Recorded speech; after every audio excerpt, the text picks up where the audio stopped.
Good morning, students. I am Vittal School Maths teacher. Today, Thursday. Okay, we are learned to last class in exercise 4.2. 4.2 la first one filling the blanks is finished. Okay, today second one. First one, selling an article for 820 cases, 10% loss on the selling price, then find its cost price. Selling price கொடுத்துட்டாங்க. ஆனா எவ்வளோ selling பிரைஸ்லேருந்து 10% என்ன ஆயிடுச்சு, loss ஆயிடுச்சு. So find it என்ன find பண்ண சொல்லியிருக்காங்க, cost price. ஓகேவா? Okay, take your class work note. Second one, SPங்கிறது selling price. So selling price is 820. Okay, loss percentage 10%. இப்போ selling price equal to cost price into 100 minus loss percentage divided by 100. So இதுதான் என்னது formula. இந்த ஃபார்முலால நீங்கள் என்ன பண்ணக்கூடாது, மறக்கவே கூடாது. மறக்காமல் இருந்தால் தான் என்ன பண்ண முடியும், நம்மளால எல்லா சம்ஸ்கூரிய கரெக்டான ஃபார்முலா நம்மளால சூஸ் பண்ண முடியும். ஓகேவா? ஓகே, செல்லிங் ப்ரைஸ் எவ்வளோ, 820. ஃபைன் பண்ண போகிறது சிபி தானே, காஸ்ட் ப்ரைஸ் தானே. ஸோ இன்டூ 100 மைனஸ் லாஸ் எது 10 டிவைடட் பை 100. இப்போ சிபிஓ இன்டூ என்ன வரும், 90 divided by 100. இப்போ நம்ம சிபி வேல்யூ தெரியும்னா சிபி ஈக்குவல் டு என்ன பண்ணுவோம், ரெசிப்ரோக்கல் பண்ணுவோமா. ஸோ 820 இன்டூ என்ன ஆயிரும், 100 divided by 19 ஆயிருமா. அப்படி தானே இருக்கும். ஓகே, இப்போ இந்த ஜீரோவையும் இந்த ஜீரோவையும் என்ன பண்ணிடலாம், நம்ம கேன்சல் பண்ணிடலாம். ஓகேவா? கேன்சல் பண்ணிடலாமா? ஓகே, இப்போ என்ன இருக்கு, 82 இன்ட்டு 100 இருக்கு. அதே தானே, 82 இன்ட்டு 100. இப்போ இந்த இல்லைன்னா 820 இந்த ஜீரோவை கேன்சல் பண்ணிடுங்க. இப்போ 9ஆல என்ன பண்ணணும், 820 டிவைட் பண்ணுங்க. என்ன வேல்யூ கிடைக்கும் பாருங்க, 8ஆ 19 வராது. 82னா 9 9s are 81, 1 0, திருப்பி 1 9s are 9, balance 1. So point வச்சு 0 சேர்த்தோம்னா 1 9s are 9. ஸோ இது மாதிரி என்ன, இது போயிட்டே இருக்கும். ஸோ இப்போ நம்ம என்ன பண்ணிக்கலாம், இதோட ஸ்டாப் பண்ணிட்டு 91.9 இன்ட்டு ஒரு 10 இருக்குல்ல, ஸோ இன்ட்டு 10. இப்போ 10ஆல நம்ம மல்டிப்ளை பண்ணும்போது என்ன ஆகும், அந்த ஒரு பாயிண்ட் வந்து கேன்சல் ஆயிருமா. ஸோ இப்போ நமக்கு என்ன வேல்யூ கிடைக்கும், 911. ஓகேவா? So CP equal to 911. ஓகேவா? ஓகே, இப்போ வேல்யூ நமக்கு தெரிஞ்சிட்டோமா, CP equal to 911. Okay, next third one பார்ப்போமா. If the profit earned on selling an article for 810, the same as loss on selling it for 530, then find the cost price of the article. First என்ன சொல்லிட்டாங்க, ப்ராஃபிட்டா selling ப்ரைஸோட article value 810. அதே loss ஆன selling value எவ்வளோ சொல்லிட்டாங்க, 530. So இப்போ நம்ம என்ன find பண்ண போகிறோம், காஸ்ட் ப்ரைஸ். ஓகேவா? ஓகே, இப்போ தேர்ட் ஒன்,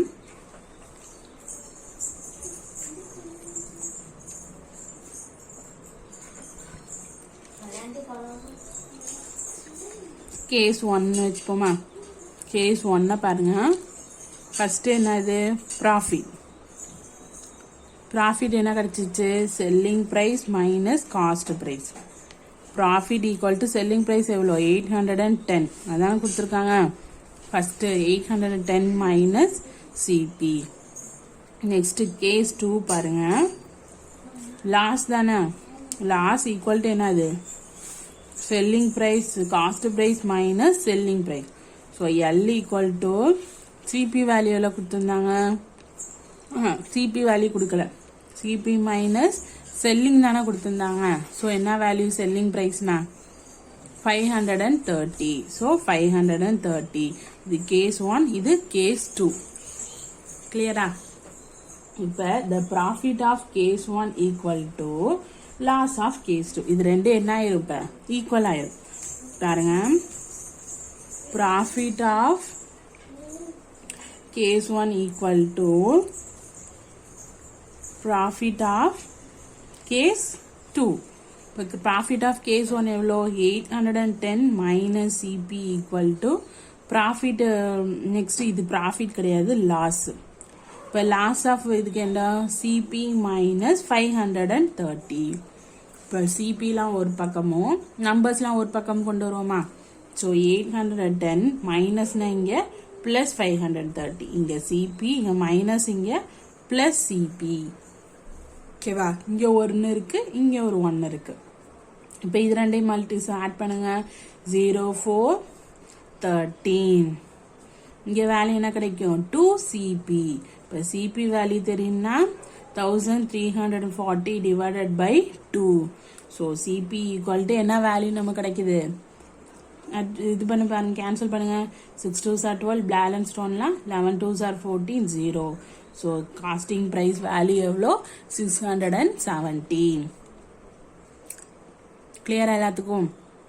ஓகே, ஃபர்ஸ்ட் வந்து கேஸ் 1ல ப்ராஃபிட் கொடுத்துட்டாங்க, கேஸ் 2ல லாஸ் கொடுத்துட்டாங்க. ஸோ இது ரெண்டு ஈக்குவலுங்கிறப்ப ஈக்குவல் பண்ணி ஒரு சைடா காஸ்ட் ப்ரைஸும் ஒரு சைடு வேல்யூயும் போட்டு நம்ம என்ன பண்ணிட்டோம், காஸ்ட் ப்ரைஸ் வேல்யூவை நம்ம ஃபைன் பண்ணியாச்சு. ஓகேவா? Okay, next one, fourth one பாருங்க. If the selling price of 10 rulers is the same as the cost price of 50 rulers, okay, then find the profit percentage. என்ன சொல்றாங்க, if the selling price na 10 rulers ன்னு சொல்லிட்டாங்க, same cost பிரைஸா இருந்துச்சுன்னா 15 rulers. So find the என்ன find பண்ண போறோம் நம்ம, profit of percentage. என்ன ஃபைன் பண்ண போறோம் நம்ம, ப்ராஃபிட் ஆஃப் பர்சன்டேஜ் வந்து ஃபைன் பண்ண போறோம். ஓகேவா? ஓகே, ஃபோர்த் ஒன் பாருங்க. ஃபோர்த் ஒன் பாருங்க. ஃபர்ஸ்ட் வந்து let cost price of 1 ruler என்னன்னு எக்ஸ்ன்னு எடுப்போமா, எக்ஸா. So let cost price of 1 ruler be x.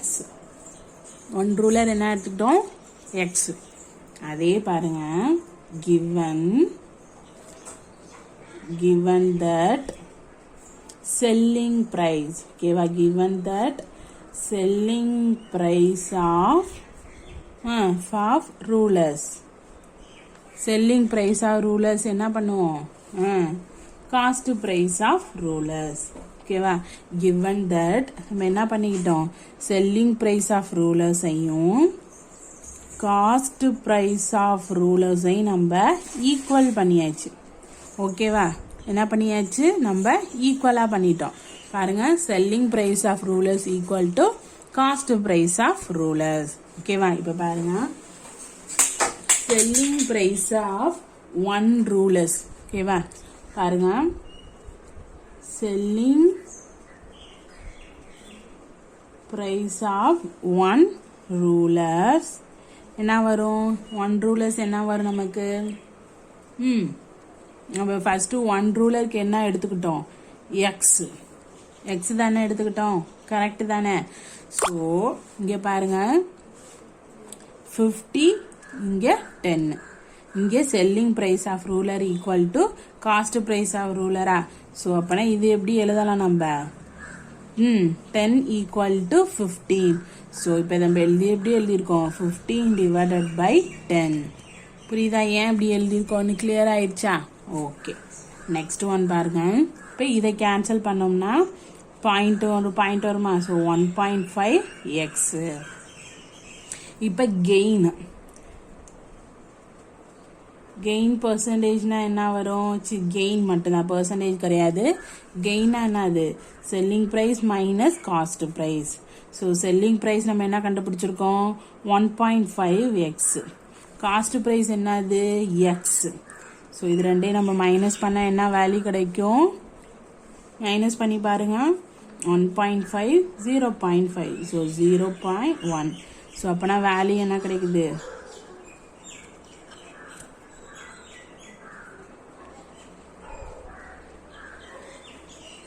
Sorry, X தானே இருக்கு. ஸோ அங்கே வேல்யூ என்ன இருக்கும்? 1 தானே இருக்கும். ஸோ 1, இது 0. ஸோ 0.5. So 0.5x. அதே இப்போ என்ன கண்டுபிடிக்க போகிறோம்? Gain percentage.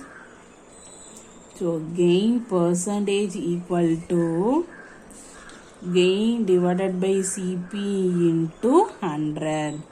ஸோ கெயினோட வேல்யூ என்னது? 0.5x. சிபிங்கிறது எக்ஸ் இன்ட்டு 100. ஸோ எக்ஸையும் கேன்சல் பண்ணிட்டா இப்போ என்ன இருக்கும்? 0.5 இன்ட்டு 100. இப்போ மல்டிப்ளை பண்ணால் நமக்கு என்ன வேல்யூ கிடைக்கும்? ஒரு பாயிண்ட் தள்ளி புள்ளி வச்சாலும் 50ங்கிற ஆன்சர் கிடைக்குமா? So gain percentage equal to 50%. கிளியராப்பா? ஃபஸ்ட்டு வந்து the cost of price of 1 ரூலர்ஸ்க்கு வந்து நம்ம என்ன எடுத்துக்கிட்டோம்? எக்ஸ். அதே given thatனா selling price of ruler equal to cost price of rulers. So அதை எப்படி நம்ம ஃபாலோ பண்ணிக்கிட்டோம்? 10 equal to 15. So selling price of 1 rulerனா x into 15 by 10. ஸோ கெயின்னா selling price minus cost price. So gain percentageனா gain divided by cost price into 100. So gain percentage equal to 50%. கிளியரா? Okay. Next 5th one பாருங்க. Some articles are bought at 2 for 50 and sold at 3 for 25. Find the gain percentage. First அவங்க வாங்கினது என்னது? 2 for 50. சோல்டுனா அவங்க வித்தது எவ்வளோ? 3 for 25. ஓகேவா? 3 for 25. இப்போ எதை நம்ம கெயின் ஃபைன் பண்ண போகிறோம்? Gain percentage. ஓகேவா? என்ன ஃபைன் பண்ண போகிறோம் நம்ம? Gain percentage. So 5th one. ஓகேவா? 5th ஒன் பாருங்க. Let cost price of 1 article be CP. ஓகேவா? 1 ஆர்டிக்கல் பி என்ன எடுத்துக்கிட்டோம்? சிபின்னு எடுத்துக்கிட்டோமா? அதே வந்து given that என்ன எடுத்துப்போம்? 2 are bought for 50. ஓகேவா? given thatல 2 are bought for என்னது? 15. ஸோ இப்போ என்ன எழுதுவோம்? 2 into CP equal to என்னது? 15.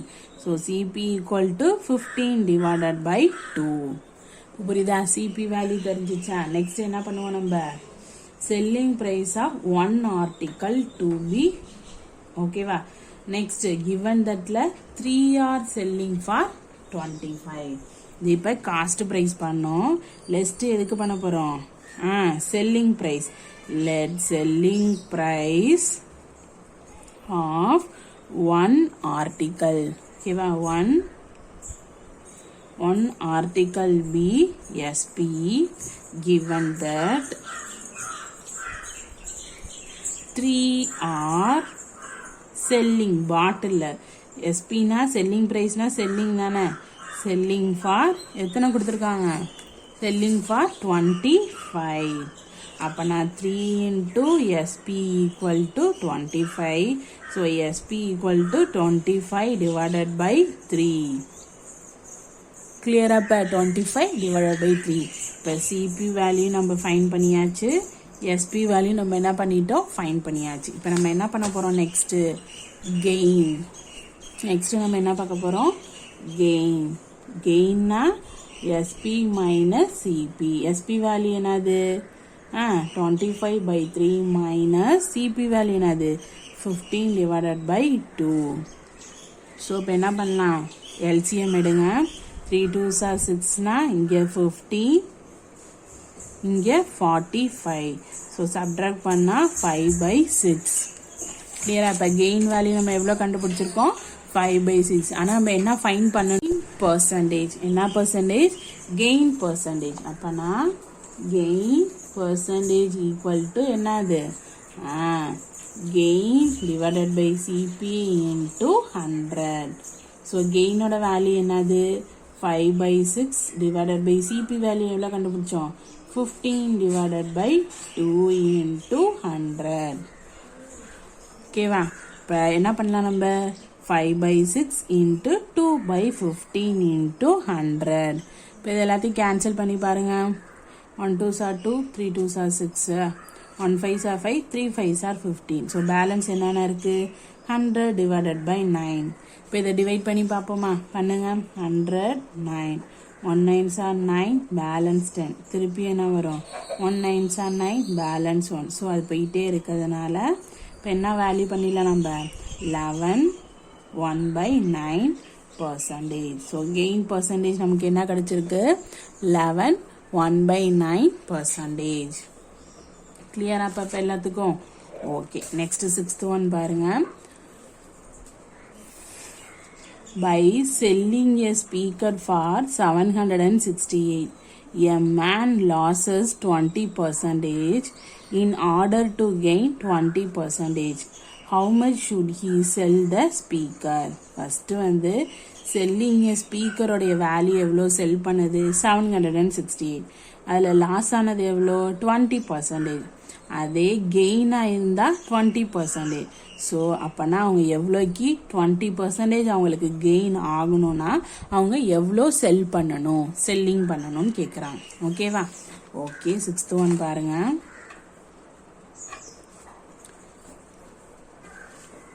ஃபர்ஸ்ட் வந்து selling price of the speaker.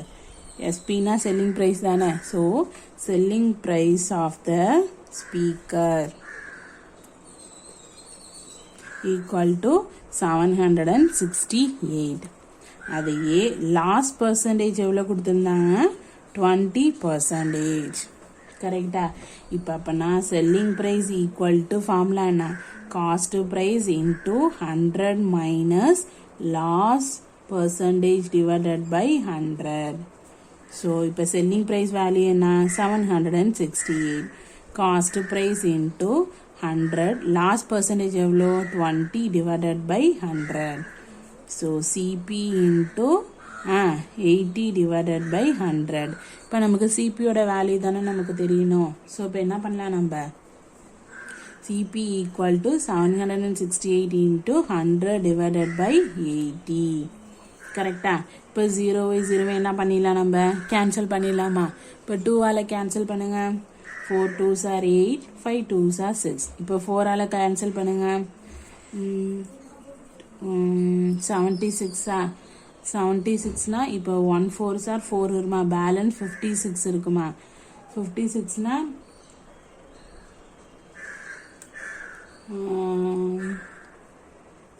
7 1 4s are 4னா balance 3 தானே இருக்கும்.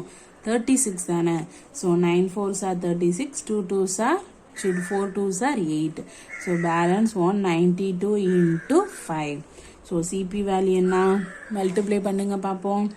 192 into 5 னா 5 2s are 10, balance 1. 9 5s are 9 5s are 45, 1 46 6, balance 4.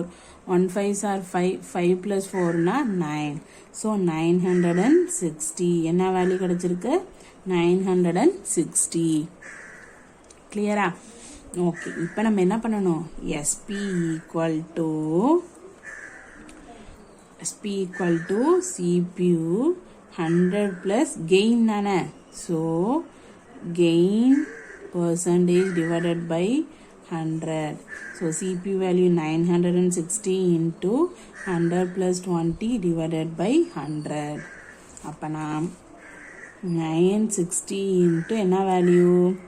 120 divided by 100. இந்த 0 இந்த 0 இந்த 0 இந்த 0 கேன்சல் பண்ணுங்க.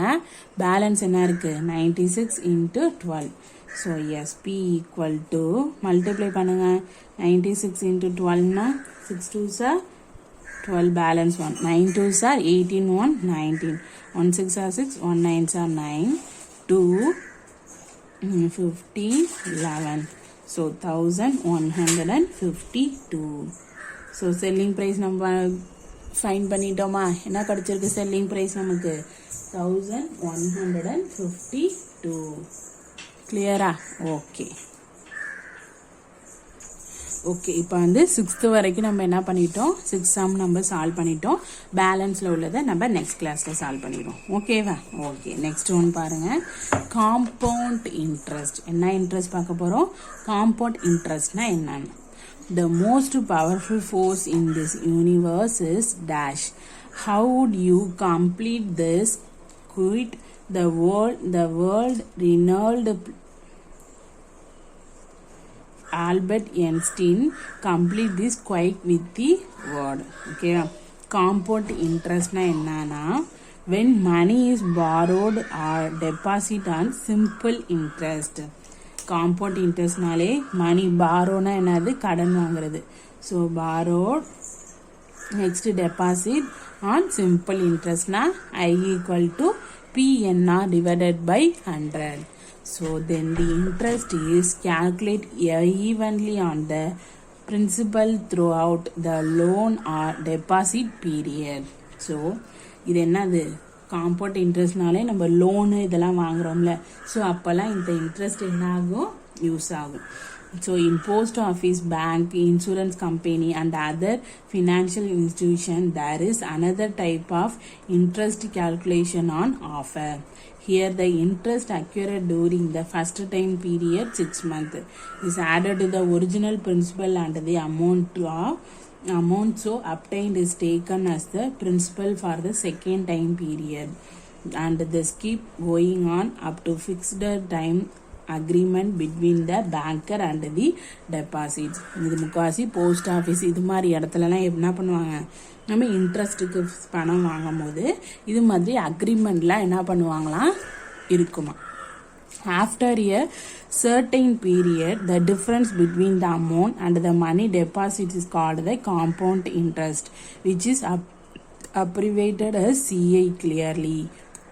The compound interest will be more than the simple interest just because the principal keeps on changing for every time period. We call the time period after which the interest is added to the principal as the convocation period. For example, பாருங்க, if the interest is compound say correctly, there will be 4 convocation period in the year. Every 3 months, in such cases, the interest rate will be 1/4 of the annual rate, and the number of times that interest will be compound is 4 times the number of years.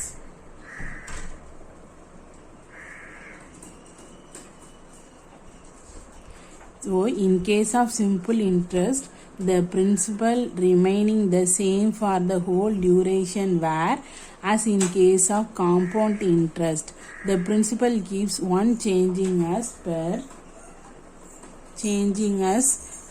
the convocation period. The simple interest and the compound interest remains the same for the first convocation period. So பாருங்கள், calculating compound interest, calculating simple interest. compound interestனால் எப்படி நம்ம பண்ணோம்? principal for 1 yearக்கு 20,000னா interest for 1 yearக்கு 20,000 into 10 into 1 divided by 100. ஜீரோவை cancel பண்ணோம்னா 1 yearக்கு எவ்வளோ interest? 20%க்கு 2,000. Amount at the end of the 1 yearக்கு என்ன ஆகும்? 2வை சேர்த்தோம்னா 222,000. ஸோ பிரின்சிபல் ஃபார் 2 yearsக்கு 22,000 into 10 into 1 divided by 100னா 2,200. அது எண்ட் ஆஃப் செகண்ட் இயரில் எவ்வளோ ஆகும்? இதை கேல்குலேட் பண்ணோம்னா 24,200. அதே 3 yearsக்கு என்ன ஆகும்? 24,200. எவ்வளோ இன்ட்ரெஸ்ட் வரும்? 2,420. ஸோ அது மாதிரி 4 இயர்லையும் என்ன ஆகும்? 2,000 2,000னா என்ன ஆகிட்டே இருக்கும்? இன்க்ரிமெண்ட் ஆகிட்டே இருக்கும். அதோட இன்ட்ரெஸ்ட் வந்து எப்படி இருக்கும், அதிகமாகிட்டே இருக்கும். ஸோ இதான் என்னது, காம்பவுண்ட் இன்ட்ரெஸ்ட். நெக்ஸ்ட் பாருங்க, காம்பவுண்ட் இன்ட்ரெஸ்ட் 4 இயர்ஸ்க்கு எவ்வளோ வந்திருக்கு பாருங்க. கடைசியாக 4 இயர்ஸ்க்கு 29,282. ஃபஸ்ட்டு எவ்வளோ இருந்துச்சு, 20,000. ஸோ சப்ட்ராக்ட் பண்ணோன்னா எவ்வளோ இன்ட்ரெஸ்ட்டு, 9,282. அதே கேல்குலேட்டிங் சிம்பிள் இன்ட்ரெஸ்ட்னா பாருங்க, சிம்பிள் இன்ட்ரெஸ்ட்னா பிஎன்ஆ டிவைடட் பை 100. பிங்கிறது 20%, என்னங்கிறது இயர்ஸ், ஆறுங்கிறது 10% என்னது அவங்களுடைய interest. So I equal to எல்லாத்தையும் சப்ஸ்டியூட் பண்ணோன்னா எல்லா வேல்யூ கிடைக்கும் 8,000. ஓகேவா. So what we observe from the calculation of CI is a repeated multiplication by the factor 1.1 as 20,000. So 22,000, 24,200, 26,620. So 4 இயர்ஸ்க்கு எப்படி இருக்கு compound interest, grows faster and the clearly more than the simple interest. ஓகேவா, புரியுதா. Simple interest, common interest. Next one பாருங்க, இதான் என்னது, you deposit எவ்வளோ first நீங்கள் டெபாசிட் பண்ணுறீங்க, 1000 rupees ஃபஸ்ட் இயரில். எண்ட் ஆஃப் த இயரில் அது என்ன ஆகுது, 1000 into 1.10. நெக்ஸ்ட் செகண்ட் இயரில் என்ன ஆகுது, திருப்பி 1.10%. மாதிரி தேர்ட் இயர்லையும் 3 times. So flow chart showing 10% interest be compound annually. So 1 இயருக்கு அது என்ன ஆகிட்டே தான் இருக்குது, அந்த இன்ட்ரெஸ்ட்டு 10% இன்க்ரீஸ் ஆகும். So this leads to the pattern for amount as P into 1 plus R by 100. Next 1 இயருக்கு, அதே 2 இயருக்குனா P plus R by 100, 1 plus R by 100. So அதே மாதிரி என்ன ஆகும், 3 இயர். இப்போ இயர் ஒவ்வொன்றும் எப்படி ஆகிட்டே இருக்கும், இயர் ஆக ஆக என்ன ஃபார்முலா நம்ம யூஸ் பண்ணோம்னா P into 1 plus R by 100 power n. என்னங்கிறது என்னது, இயர்ஸ். ஓகேவா. For the nth year, here the amount after 3 years. A equal to 1000 1 plus 10 by 100 power 3. Okay va. அதே மாதிரி when the interest is compound annually, we have A equal to P 1 plus R by 100 power n. Next, when the interest is compound half yearly, ஒரு ஆனுவலினா இந்த formula, half இயர்லினா power 2n divided by 200. அதே பாருங்க, குவார்டர்லினா என்ன சொல்லியிருக்காங்க, A equal to P 1 plus R by 400 4 power n. When the interest is compound annually but rate of interest difference year by year. So year எப்படி ஆகிட்டே இருக்கும், difference ஆகிட்டே இருக்கும். So A equal to P 1 plus A by 100, 1 plus B by 100, 1 plus C by 100. ஓகேவா. Next fifth one பாருங்க, when interest is compound annually but time period is in fractions, say A B by C years. Next வந்து when interest is compound, so A equal to B 1 plus R by 100 power A 1 plus B by C into R divided by 100. இது எல்லாமே நம்ம எதுக்கு இந்த formula எல்லாமே use பண்ணோம்னா, சம்ஸில் கேட்குற ஒவ்வொரு இதுக்கும் இந்த ஒவ்வொரு ஃபார்முலாஸும் நம்ம என்ன பண்ண போகிறோம், யூஸ் பண்ண போகிறோம். இப்போ எக்ஸாம்பிள்ஸ் கொடுத்துருக்காங்க பாருங்க. 4.14ல் find the CI for the data given below. Principal equal to எவ்வளோ கொடுத்துட்டாங்க, 4000 or 5%. n வந்து 2 years. இன்ட்ரெஸ்ட் காம்பவுண்ட் என்ன கேட்குறாங்க, ஆனுவலி. ஆனுவல்னா என்ன formula, A equal to P into 1 plus R by 100 power n. இப்போ Pயோட வேல்யூ ஃபர்ஸ்ட் ஒன் என்னது 4000, ஆறுங்கிற value என்னது 5, n-னா 2. இப்போ சப்ஸ்டியூட் பண்ணி பாருங்க, கிராஸ் மல்டிப்ளை பண்ணோம்னா என்ன வரும், 1000 plus 5 பாருங்க 4000. இதை இது பண்ணோம்னா 100 plus 5 divided by 100. பவர் என்னது, பவர் என்ன வரும், 2 வருமா. ஸோ இது என்ன பண்ணலாம், நெக்ஸ்ட் 105 divided by 100, 4000. ஓகேவா. இப்போ கேன்சல் பண்ணுங்க, இதை பவர் 2 இருக்கட்டும். 5 2s are 10, 0, 2s are 10, 1 5. அப்போனா 4021 divided by 20 power 2. 2 இருக்கிறதுனால 2 times அதை என்ன பண்ணிட்டாங்க, செப்பரேட்டாக அதை பிரிச்சுட்டாங்க. ஓகேவா? ஸோ இதை எல்லாத்தையும் கேன்சல் பண்ணுங்க. 2 0க்கும் ஒரு 0 cancel. So 1 2s are 2, 2 2s are 4, 0. Next 1 2s are 2, 1 2s are 2, 10. இப்போ 21 மல்டிப்ளை பண்ணால் என்ன வேல்யூ கிடைக்கும்? 441. 10ஓட மல்டிப்ளை பண்ணும்போது 4410. கிளியரா? நெக்ஸ்ட் செகண்ட் ஒன் பாருங்க. Principal equal to 5000 R 4%. என்னங்கிறது 1/2 இயர்ஸ். இன்ட்ரெஸ்ட் காம்பவுண்ட் எத்தனை இயருக்கு? ஆஃப் இயருக்குன்னு சொல்லிட்டாங்க. ஓகேவா? ஆஃப் இயருக்குன்னு சொல்லிட்டாங்கன்னா இப்போ என்ன பண்ணணும்? அமௌண்ட் ஈக்குவல் டு அது சப்ஸ்டியூட் பண்ண வேண்டியதான். அப்படிதான். என்னங்கிறது என்ன? 2 3/4. 2 3/4 எப்படி நம்ம மிக்ஸ்டு ஃப்ராக்ஷனாக மாட்டணும்? 4 2s are என்னது? 4 2s are 8. 8 3s are 4 2s are 8. 8 plus 3 னா என்ன கிடைக்கும்? 8 plus 3 னா 11. ஸோ அதை சப்ஸ்டியூட் பண்ணும்போது நமக்கு 3/2 கிடைக்கும். ஸோ இது எல்லாத்தையும் இது பண்ணும்போது 3 times இருக்கிறதுனால இந்த 2 கேன்சல் பண்ணால் 3. ஸோ 51/50, 51/50, 51/50. இது எல்லாத்தையும் டிவைட் பண்ணோம்னா நமக்கு என்ன வேல்யூ கிடைக்கும்? இந்த வேல்யூ கிடைக்கும். நெக்ஸ்ட் சிஐ தெரியும்னா இங்கேயும் ஏ மைனஸ் பி. பியோட வேல்யூ தெரியும், ஏயோட வேல்யூ தெரியும். ஸோ ரெண்டையும் சப்ட்ராக்ட் பண்ணோம்னா நமக்கு என்ன வேல்யூ கிடைக்கும்? நமக்கு காம்பவுண்ட் இன்ட்ரெஸ்ட் என்னது கரெக்டான வேல்யூ தெரியும். ஓகேவா? தேர்டு ஒன்று பாருங்க. சேம் மெத்தட் தான். பிரின்சிபல் ஆர் கொடுத்துட்டாங்க, இயர் கொடுத்துட்டாங்க. 2 years ஆஃப் காம்பவுண்ட் ஆன்டர்வலி. 2 yearsக்குனா என்ன ஃபார்முலா யூஸ் பண்ணுவோம் நம்ம? இதே தானே, a/100 b/100. ஸோ ஏயோட வேல்யூ 7, பியோட வேல்யூ 8. ஸோ எல்லாத்தையும் சப்ஸ்டியூட் பண்ணும்போது இந்த வேல்யூ. ஸோ a மைனஸ் பின்னா சப்ட்ராக்ட் பண்ணும்போது இந்த வேல்யூ. நெக்ஸ்ட் ஒன் பாருங்க. ஃபோர்த் ஒன் என்ன கொடுத்துருக்காங்க? பிரின்சிபல் 10,000, ஆர் வேல்யூ n கொடுத்துட்டாங்க. ஸோ அதை அப்படியே நம்ம சப்ஸ்டியூட் பண்ண வேண்டியதான். a b/c, b/cனா 3/4. ஆரோட வேல்யூ 8. ஸோ அதில் எல்லாத்தையும் அப்படியே சப்ஸ்டியூட் பண்ணி என்ன பண்ணணும்? நம்ம கரெக்டான மல்டிப்ளிகேஷன் டிவைட் பண்ணோம்னா நமக்கு கரெக்டான ஆன்சர் கிடைக்கும். ஓகேவா? ஓகே, பேலன்ஸ் உள்ளதை நம்ம நெக்ஸ்ட் கிளாஸில் பார்ப்போம். உங்களுக்கு இந்த வீக் ஃபுல்லாக நம்ம பார்த்த எல்லா யூனிட்லேருந்தும் சாப்டர்லேருந்தும் உங்களுக்கு நடத்தின எக்ஸாம் எக்ஸசைஸ் கொஷின்ஸ்லேருந்து உங்களுக்கு ஃப்ரைடே வந்து டெஸ்ட் இருக்கும். ஓகே ஸ்டூடெண்ட்ஸ், யார் இன்னும் புக்கு வாங்காமல் இருக்கீங்களோ அந்த ஸ்கூலில் வந்து புக்கு வாங்கிட்டு போங்க. Okay, thank you students.